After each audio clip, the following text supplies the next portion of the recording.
औचित्य नहीं है बोल रहे हैं मंत्री जी। आप भूपेश जी आप तो भाई आप सरपंच को क्यों बचा रहे हैं, सचिव को क्यों बचा रहे हैं? और सबसे बड़ी बात यह है कि जो 2 कंपनी है जिसको अलाट हुआ है जमीन, सरकार इसको निश्चित रूप से संज्ञान में ली है, तभी पंचायत एसडीएम के आदेश पर पंचायत विभाग और राजस्व विभाग को जोड़ते हुए जांच कमेटी भी बनी है। और इस विवेचना में सरपंच अगर दोषी होगा तो सरपंच के खिलाफ कभी कार्रवाई होगी।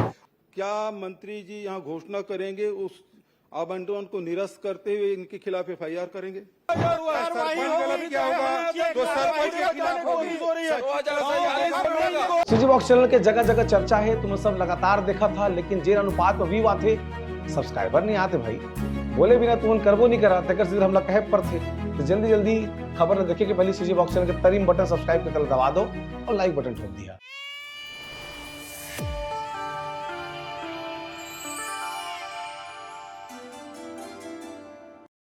अध्यक्ष महोदय, भूपेश मैं बघेल जी चाहूंगा क्रमांक 4 हो गया। अध्यक्ष महोदय, आगे अब बहुत जवाब आ गया। अरे जांच करवा दीजिएगा अध्यक्ष महोदय, बिल्कुल क्लियर है कि मैं औचित्य नहीं है बोल रहे हैं मंत्री जी। आप भूपेश जी आप बाद में ब्लैक में लाया जाएगा, ऐसा है औचित्य वही। माननीय अध्यक्ष महोदय, ये तिल्दा नेवरा ब्लॉक के ग्राम अलदा गुलगुल देवरी के जमीन आवंटन का मामला है।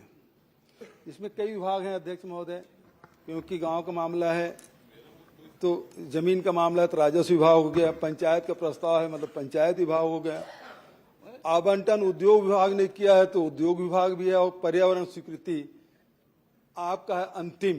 तो लेकिन मंत्री जी, पर्यावरण मंत्री जी से भी प्रश्न है।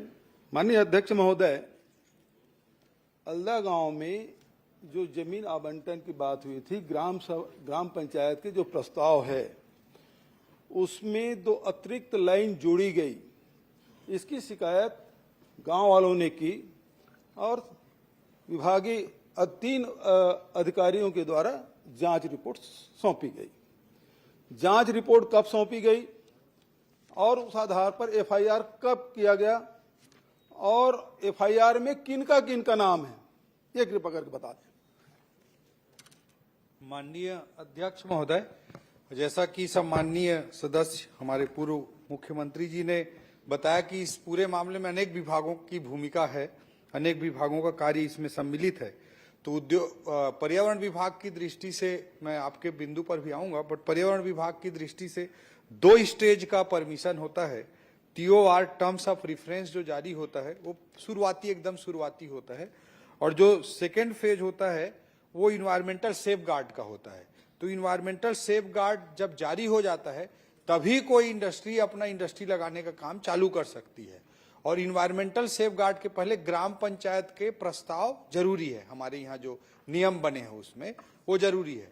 तो अभी इस उद्योग के संबंध में जिसमें सम्मानीय सदस्य ने प्रश्न किया है उस पे कोई इन्वायरमेंटल सेफ गार्ड भी जारी नहीं हुआ है, उसके लिए उस कंपनी द्वारा कोई आवेदन भी नहीं दिया गया है, और ग्राम पंचायत का कोई प्रस्ताव इन्वायरमेंट बोर्ड के समक्ष प्रस्तुत नहीं किया गया है। इसलिए हमारे बोर्ड के समक्ष तो कोई विषय आया नहीं।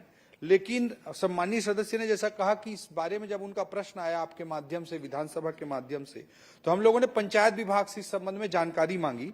तो उसमें निश्चित रूप से शिकायत भी हुई थी कि लोगों ने गलत तरीके से लोगों ने उसमें ग्राम पंचायत का प्रस्ताव पारित किया है, ये शिकायत भी हुई थी। और एसडीएम के माध्यम से सीओ जनपद पंचायत, तहसीलदार और नायब तहसीलदार, जैसा सम्मानीय सदस्य ने स्वयं कहा, 3 सदस्यीय कमेटी बनी, और कमेटी बनने के बाद उसने जांच किया है, और जांच करने के बाद एफआईआर भी उस पर दर्ज किया गया है। लेकिन जो जांच की गई थी सभा अध्यक्ष महोदय, वो 6 जून 2025 का है, मैंने भी जानकारी लिया था।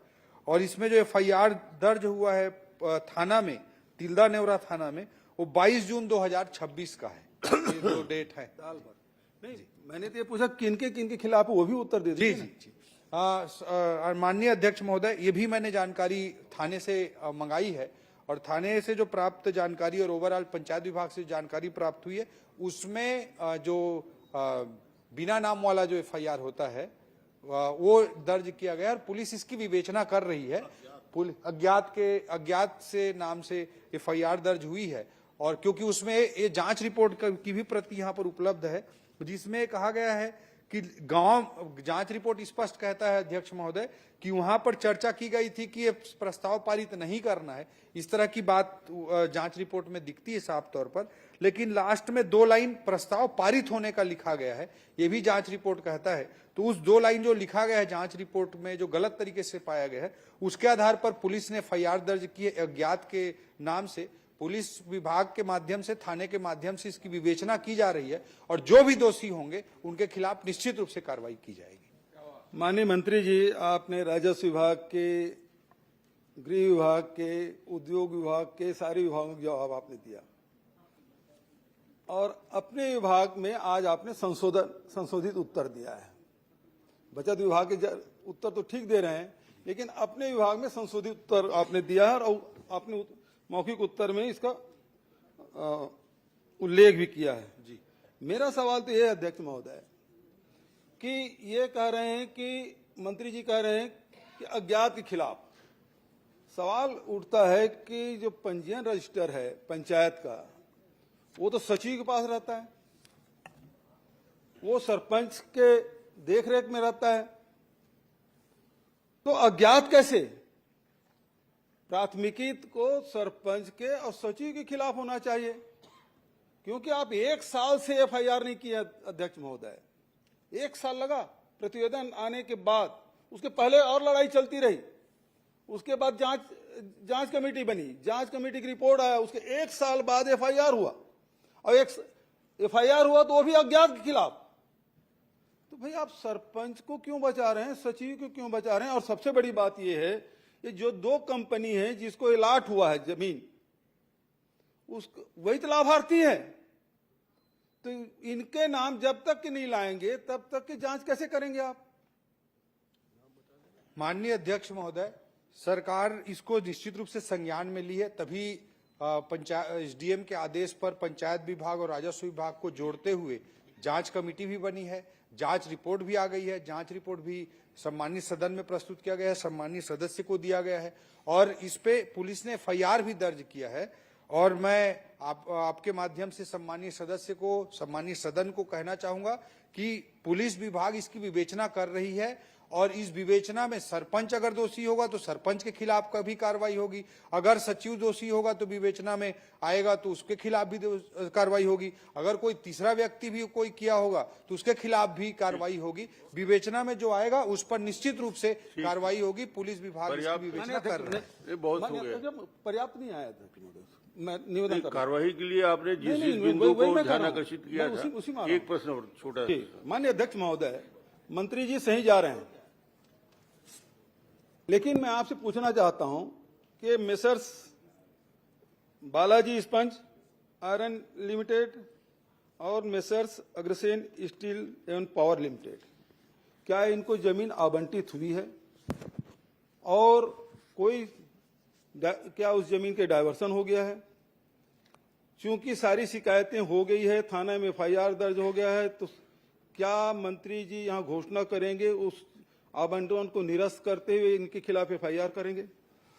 माननीय अध्यक्ष महोदय, जैसा कि जमीन आवंटन के बारे में सम्मानित सदस्य ने प्रश्न पूछा है, तो जमीन आवंटन का काम राजस्व और उद्योग विभाग के माध्यम से होता है और जो भी इसमें विषय होगा, पर्यावरण की दृष्टि से मैंने कहा कि इन्वायरमेंट सेफ गार्ड जो जारी होता है, जब तक ग्राम पंचायत का प्रस्ताव नहीं आएगा, इन्वायरमेंट सेफ गार्ड कभी भी किसी भी हालत में जारी नहीं किया जाएगा। माननीय मंत्री जी, मैंने आपसे पूछा क्या आवंटन निरस्त करेंगे, क्योंकि आप पूरे सरकार की ओर से जवाब दे रहे हैं, क्योंकि बहुत सारे विभाग इन्वॉल्व है और बहुत सक्षम मंत्री हैं, विद्वान मंत्री हैं आप, और आप आईएएस रह चुके हैं, कलेक्टर रह चुके हैं, जानकारी है आपको।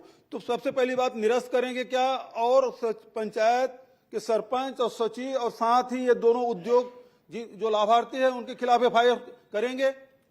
माननीय अध्यक्ष महोदय, जो भी नियम प्रक्रिया के अंतर्गत होगा, जिस विभाग से भी संबंधित होगा, आदरणीय मुख्यमंत्री विष्णुदेव साय जी की सरकार है, उस पर निश्चित रूप से उचित कार्रवाई नियम 1 साल लग गया अध्यक्ष महोदय, एफआईआर कराने में। हम जो भी गलत आंदोलन किए, अध्यक्ष महोदय, गांव वाले आंदोलन किए तब एफआईआर हुआ। सरपंच गलत क्या होगा तो सरपंच के खिलाफ होगी।